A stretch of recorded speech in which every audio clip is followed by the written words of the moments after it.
So today we're talking to Duane, and Duane has this company over here called Pearsons Berry Farm, and they work year-round, but not outdoors like this all the time.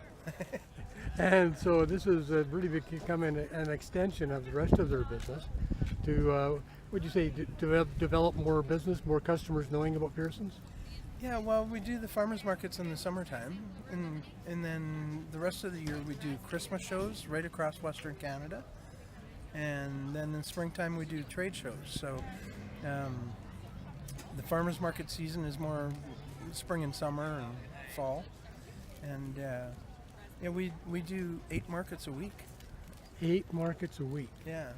Holy mackerel, that's a lot of markets. Yeah, and we've been doing markets for 24 years. 24 years. Yeah, we started in front of City Hall in Saskatoon 24 years ago. In Saskatoon, and how did you end up out here in Alberta? Kind of a long story. We started with our ciders, the little brown jugs, and then we developed the lemonade concentrates, the Saskatoon berry lemonade and raspberry lemonade, for doing outdoor farmers markets. And then we took over the Gordo sauces in Saskatchewan.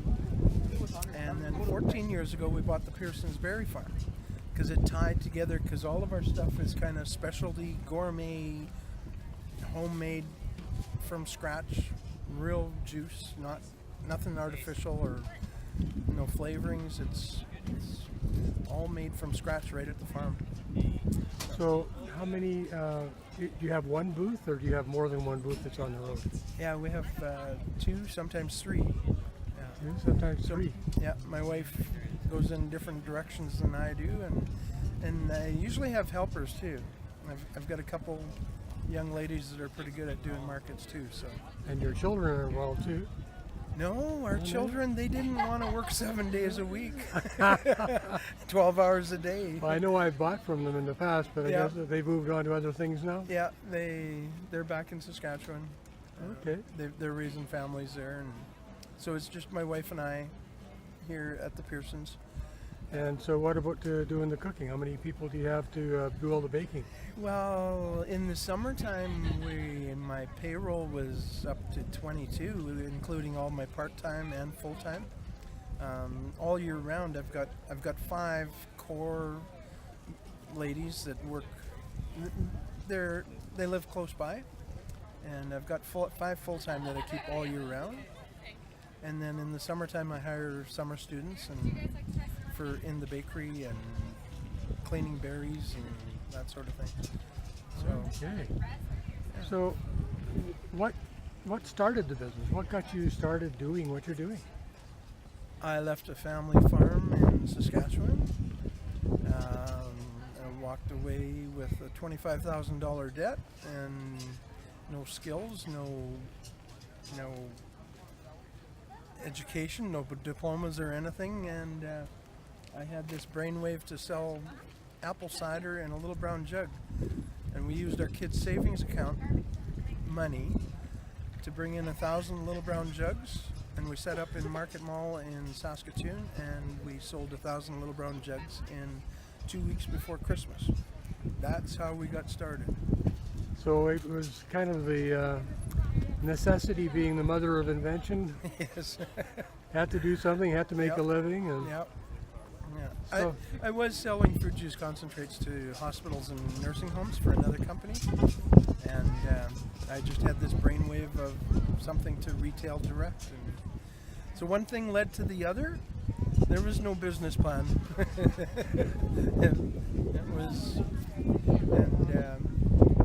The Christmas shows, we do quite well at the Christmas shows, and the farmers markets. It's a lot of work. It's setting up and tearing down. And moving on to the next show. Loading up, unloading, reloading. Keeps you in good physical shape because you're always on the move. Yes. So what was the biggest surprise when you first started in this business? Because when we start, nobody knows anything, and there's no training course to be a vendor. No. So what was do you remember back then what was the biggest surprise was to you about choosing this as a career? Oh, I wouldn't say I chose it as a career, but but So it shows you. it chose me, yeah.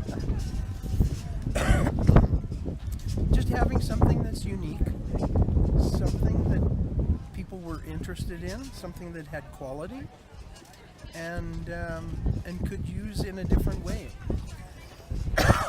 Like our ciders were quite unique. You just put 2 tablespoons in a cup and add hot water, and it was real fruit. There's nothing really like it. And we juice the berries right at the farm for flavoring. No artificial flavoring or coloring. And people liked the fact that it was, we made it, and it was real, and it was quality. And the same with the lemonades. I mean, we bring our lemon juice concentrate in from Florida in 45-gallon drums, but it's pure lemon juice concentrate, and then the berry juice, and then we add sugar and some citric, and it's a concentrate, and people love it. For the summertime, it's... So when you look around and you see a lot of new vendors coming out, what do you think the biggest surprise for them is, or the biggest error that you see new people making? New vendors. I guess my advice to new vendors is get up front. I don't allow chairs in my booth ever. If you see a chair in my booth, somebody's getting fired. It's not allowed. You're up front, you're standing, you're eye contact with the customer, you greet them, and have you had our stuff before? If you haven't, here's a sample. I give thousands and thousands of samples away, and I'm fortunate that I've got a food product that people like, and that sample sells it. But even if you're selling a piece of wood or a piece of art, it's like, if somebody's even looks at your booth, it's like, get up, not sitting on a chair, get up and find a way to have a conversation with the customer. Explain to them that this piece of art was created from some kind of, dream you had last night, or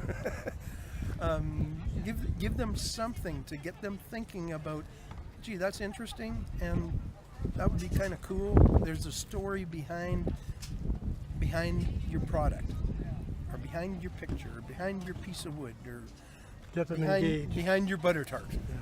Yeah. Exactly. Yeah. Get them engaged and talk to them. Yeah. And it's no different with social media. You got to create engagement. You create engagement at the booth the same way you create engagement on marketing and advertising and social media. So what are you doing in social media? I'm pretty active on Facebook.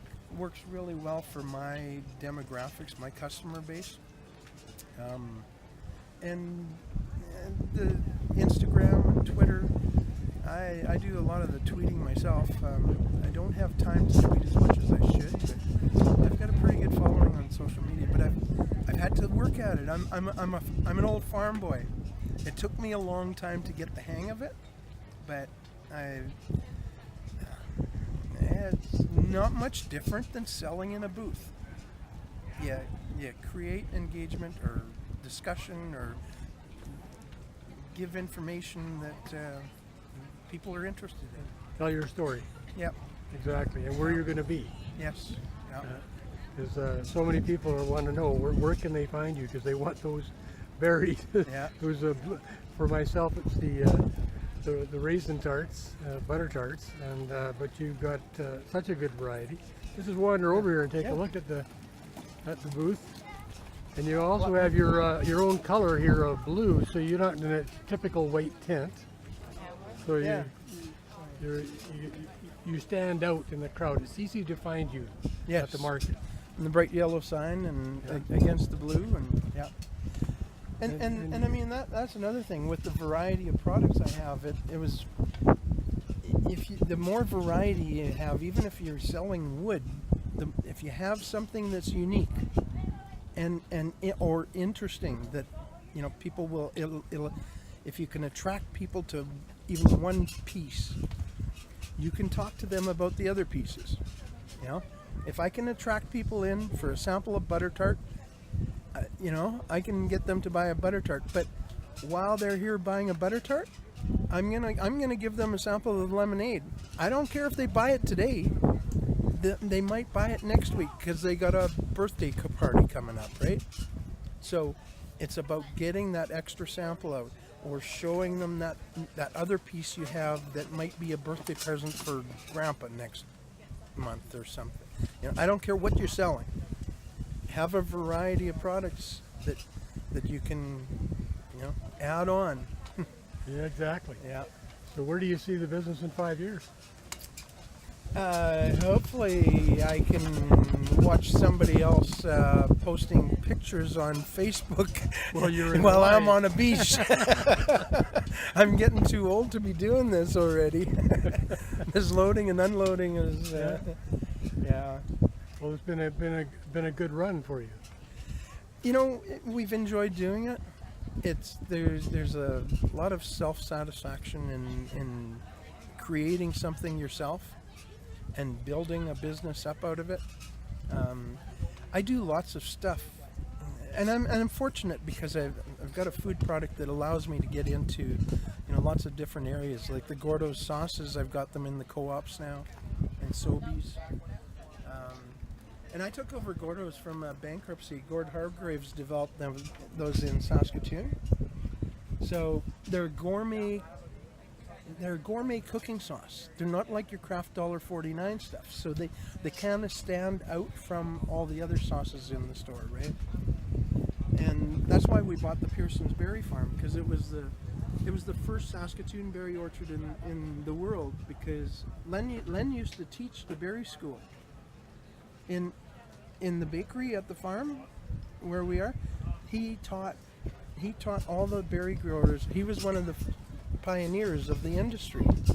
He taught people how to grow berries in a commercial setting. Yeah.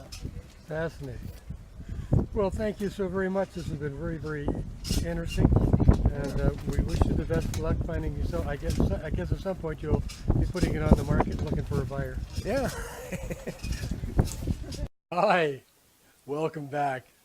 Ken Wilton here from Minding My Own Business. I hope you enjoyed that interview. We'll be doing many more, and you don't want to miss any one of them. You may find that little piece of the secret sauce that you're looking for. So make sure you hit the subscribe button below here to subscribe to our channel so that you don't miss out on anything. Now, I don't know if you are a vendor already, or maybe you're thinking about becoming one. Well, our course is designed for everybody. If a newbie, or a wannabe, or an experienced vendor. No matter where you are, you're going to get a lot of information out of this to be able to elevate your business to where it should be, or build it much quicker so you can get where you want to go faster and not make the mistakes. We made lots. We'll tell you all about them. Now, you know, we only worked 8 days a month in front of customers. We were making a nice 6-figure income. You can too. Find the right product, the right presentation and everything else, and you can have a very, very comfortable lifestyle. So click on this link and we're going to send you a 28 reasons why you may want to become a vendor. It can be a fun and profitable lifestyle. We'll see you soon.